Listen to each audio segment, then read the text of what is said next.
In the event of a line-to-case fault in the current transformer, or CT, cabinet, the fuses in the transformer will open when the fault current exceeds the fuse rating.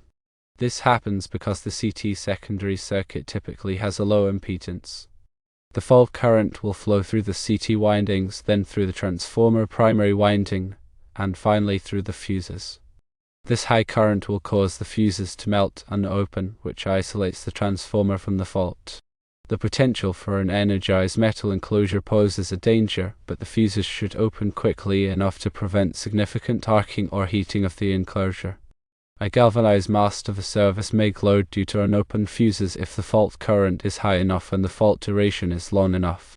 However, this is an unusual occurrence, and most fuses will operate as intended in such a fault scenario.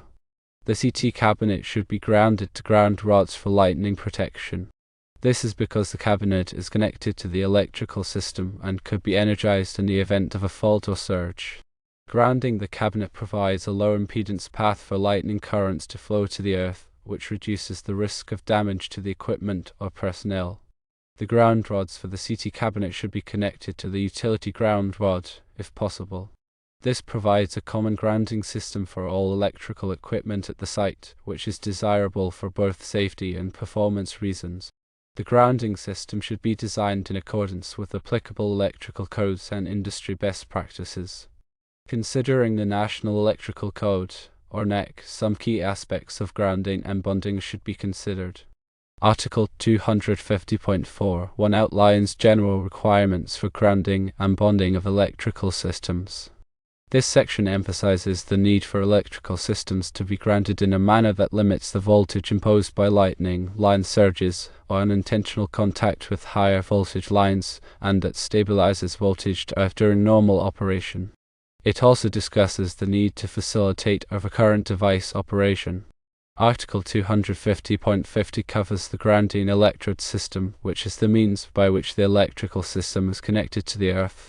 This system must consist of electrodes such as metal underground water pipes, metal frames of buildings, concrete encased electrodes, and ground rings. It is important to note that all grounding electrodes that are present at each building or structure served must be bonded together to form the grounding electrode system. Article 250.52 specifies the types of grounding electrodes that can be used, which include items like ground rods, pipe electrodes, and plate electrodes. Ground rods must be at least 8 feet long and must be driven into the earth to a depth of at least 8 feet unless rock bottom is encountered. In such cases, the ground rod can be buried in a trench that is at least 30 inches deep. Article 250.66 provides guidance on sizing the grounding electrode conductor, which is the conductor that connects the grounding electrode to the electrical system. The size of this conductor is based on the size of the service entrance conductors. For example, for a service entrance conductor of 1100 kc mil copper or 1750 kc mil aluminum, the grounding electrode conductor must be at least 3/0 American wire gauge copper or 250 kc mil aluminum. Article 250.104 addresses bonding of metal water piping systems and other metal piping systems. This section requires that metal water piping systems be bonded to the electrical system to ensure that they are at the same electrical potential. This bonding helps to prevent electrical shocks and equipment damage. Article 250.166 provides specific requirements for grounding separately derived systems such as transformers and generators.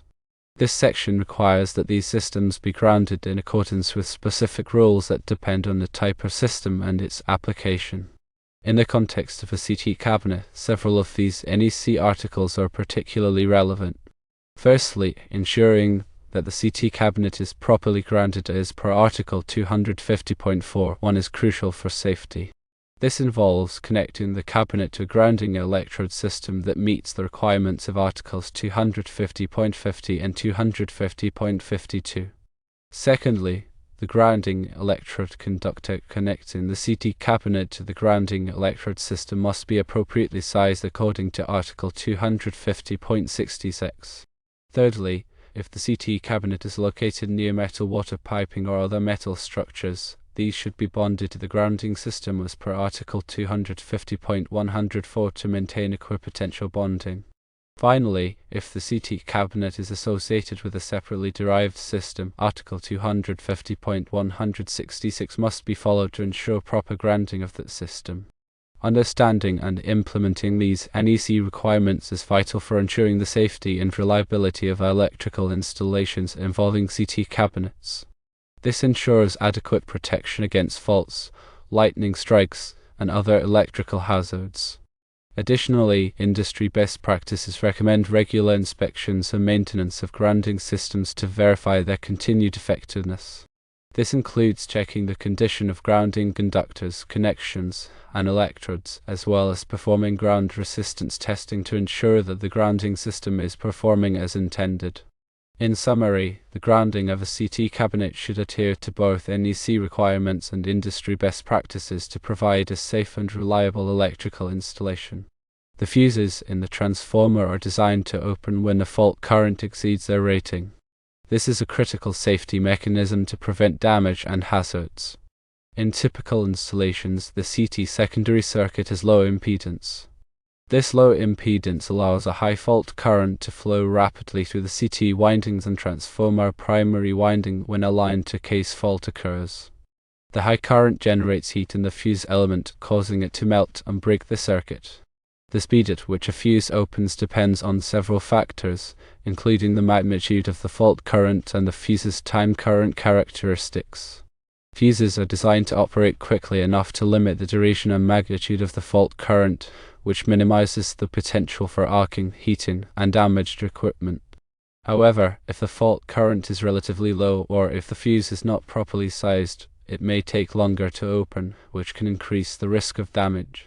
If the fuses fail to open in a timely manner, the galvanized mast of the service could indeed glow. This is due to the high fault current flowing through the mast, causing it to heat up and potentially reach incandescence. This situation is dangerous and indicates a serious problem with the protection system. The primary reason to ground a CT cabinet is to provide a low impedance path for fault currents to return to the source. This low impedance path helps to ensure that overcurrent protection devices, such as fuses and circuit breakers, operate quickly and effectively to clear the fault. Grounding also helps to limit the voltage on the cabinet and other metal enclosures, which reduces the risk of electric shock to personnel. Additionally, grounding provides a path for lightning currents to flow to ground, which protects equipment from damage due to lightning strikes.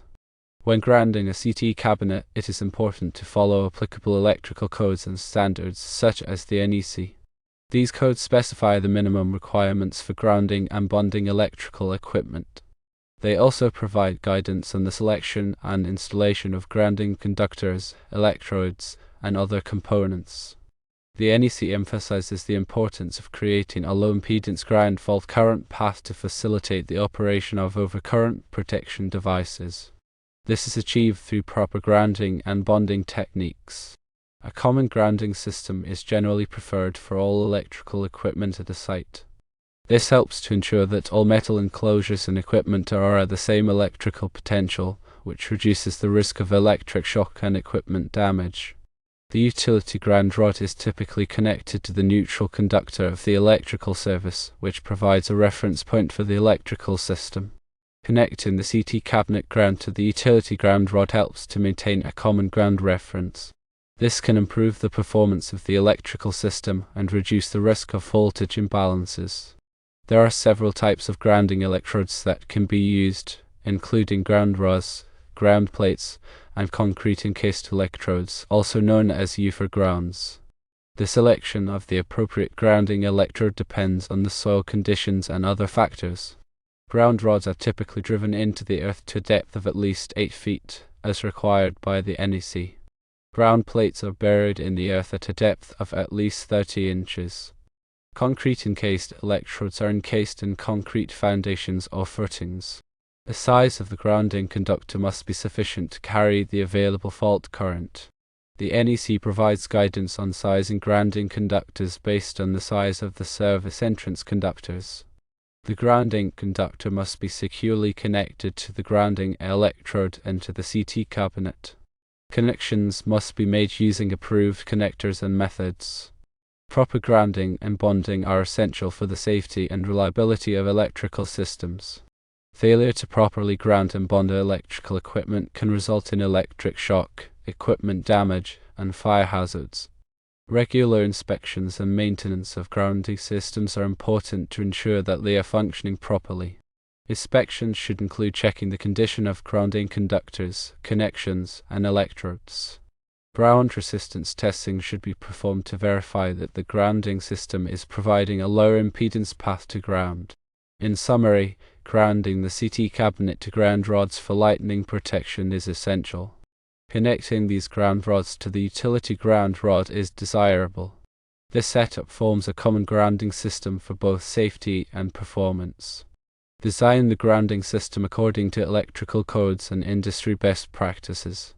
Proper grounding ensures a low impedance path for fault currents and lightning, protecting both equipment and personnel. In the event of a line-to-case fault, the fuses in the transformer open when the fault current exceeds the fuse rating. The CT secondary circuit typically has low impedance, causing a high fault current to flow through the CT windings, transformer primary winding, and the fuses. The high current causes the fuses to melt and open, isolating the transformer from the fault. While the potential for an energized metal enclosure exists, the fuses should open quickly enough to prevent significant arcing or heating. Grounding the CT cabinet is critical for lightning protection because the cabinet is connected to the electrical system and could be energized during a fault or surge. Grounding provides a low impedance path for lightning currents to flow to the earth, minimizing damage to equipment and protecting personnel. Connecting the ground rods for the CT cabinet to the utility ground rod is recommended, as it creates a common grounding system for all electrical equipment on the site. This is beneficial for both safety and performance. The grounding system should comply with electrical codes and industry best practices. In more detail, the operation of fuses during a line-to-case fault is a crucial safety mechanism. When a fault occurs, a high current flows through the circuit, exceeding the normal operating current. Fuses are designed to interrupt this high current flow, protecting the equipment and preventing further damage. The speed at which a fuse opens depends on its time current characteristics, which define the relationship between the current flowing through the fuse and the time it takes to open. Fuses are available with different time current characteristics, such as fast-acting, medium-acting, and slow-acting, to suit different applications. Fast-acting fuses are designed to open quickly in response to a high current, providing maximum protection for sensitive equipment.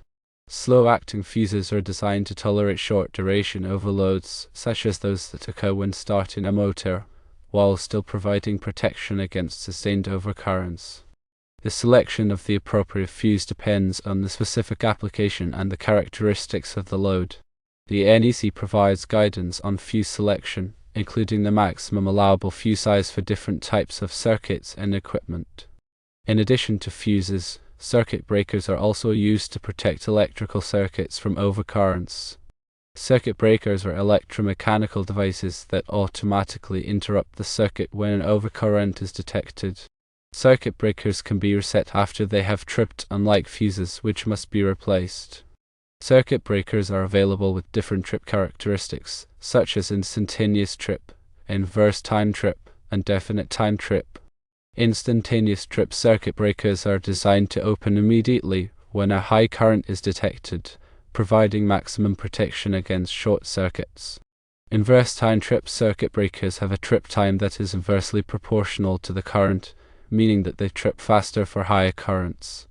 Definite time trip circuit breakers have a fixed trip time, regardless of the current.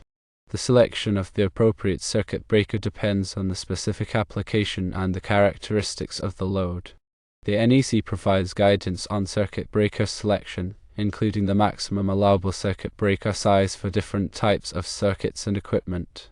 Grounding is an essential safety measure that protects people and equipment from electrical shock and damage. Grounding provides a lower impedance path for fault currents to flow back to the source, allowing overcurrent protection devices to operate quickly and clear the fault. Grounding also helps to limit the voltage on metal enclosures and other conductive parts, reducing the risk of electric shock. The NEC requires that all electrical equipment be grounded in accordance with specific requirements. The grounding system must consist of a grounding electrode, a grounding electrode conductor, and equipment grounding conductors. The grounding electrode is a conductive object that is buried in the earth and provides a connection to ground. The grounding electrode conductor connects the grounding electrode to the electrical system. Equipment grounding conductors connect the metal enclosures of electrical equipment to the grounding system. The grounding electrode must be of sufficient size and type to provide a low impedance path to ground. The NEC specifies the types of grounding electrodes that are permitted, including ground rods, ground plates, and concrete encased electrodes. The grounding electrode conductor must be sized in accordance with the NEC. Equipment grounding conductors must also be sized in accordance with the NEC. Bonding is another essential safety measure that helps to prevent electrical shock and damage. Bonding is the process of connecting together all metal parts of an electrical system to create an equipotential plane. This equipotential plane helps to ensure that there are no voltage differences between metal parts, reducing the risk of electric shock. The NEC requires that all metal parts of an electrical system be bonded together in accordance with specific requirements. Bonding conductors must be sized in accordance with the NEC. Surge protection is another important safety measure that protects electrical equipment from damage due to voltage surges. Voltage surges can be caused by lightning strikes, switching operations, and other events.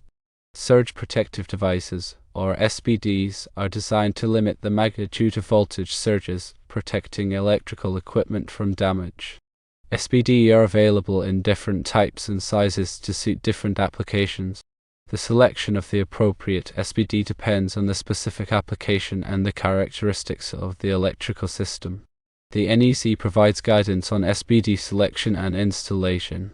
Regular inspections and maintenance are essential to ensure the continued safety and reliability of electrical systems. Inspections should include checking the condition of grounding conductors, bonding conductors, and surge protective devices. Ground resistance testing should be performed to verify that the grounding system is providing a low impedance path to ground. Electrical systems should be inspected and maintained by qualified personnel.